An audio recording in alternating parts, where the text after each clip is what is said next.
was using swords, right? Okay, and Chandrama's sword was presented to Prince of. What was the name? Albert Edward. What was the name? And he visited back in India in 1875. Okay, by Chhatrapati Shahu's descending. Chhatrapati Shri Sahu IV Bhosle. Sword is believed to be the house in the St. James Palace Museum. What was the meaning in this painting? What do you see? What is there?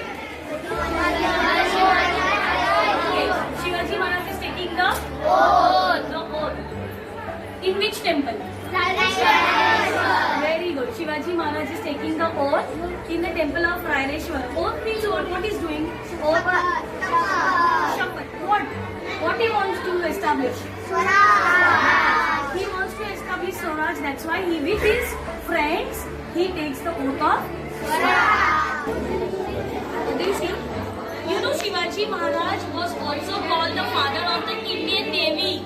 Have you heard that?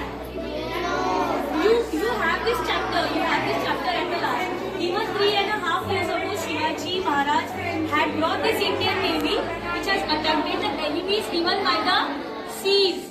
Okay, so he was also called the father of the Indian Navy. Okay, and we have lot of navies now on basis of Chhatrapati Shivaji Maharaj. Okay, and it ran. He also said, proposed the idea to belong as one who is having the navy established by his own army in 1658. So you can see how Shivaji Maharaj is guiding and fight against the whoever is defeating the Maharashtra. So like this, he has established Swaraj in Maharashtra. Okay, what is meant by father of Indian Navy? What is the meaning of this? Father of Indian Navy means he introduced Navy in India.